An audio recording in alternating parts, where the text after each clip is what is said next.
السلام ومرحبا بكم متابعي قناة الكرة مع بكام سبور. تقام اليوم الأحد 10 أوت 2025 مباريات الدفعة الثانية من الجولة الافتتاحية لبطولة الرابطة المحترفة الأولى، تتصدرها قمة النادي الصفاقسي والترجي الجرجيسي في ملعب الطيب الميري بصفاقس.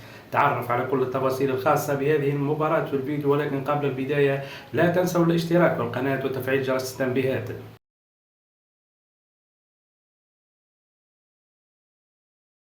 تنطلق مباراة النادي الرياضي الصفاقسي والترجي الجرجيسي اليوم على الساعة 4:30 عصرا بتوقيت تونس بإدارة الحكم أمير لصيف. هذا وستكون المباراة منقولة مباشرة عبر القناة الوطنية الثانية. مباراة يدخلها النادي الصفاقسي متسلح بعامل الأرض والجمهور، خاصة بعد الانتدابات الأخيرة اللي قام بها فريق عاصمة الجنوب، أبرزها عودة علي معلول بعد غياب ل9 سنوات كاملة. مباراة كما قلنا مهمة جدا للنادي الصفاقسي، يبحث على انطلاقة جيدة بعد التعزيزات الكبيرة. كيف الترجي جرجيس بقيادة أنيس بوجلبان العائد مرة أخرى إلى جرجيس باش تكون مباراة كبيرة إن شاء الله من الناحية الفنية، فرجة ممتعة للجميع.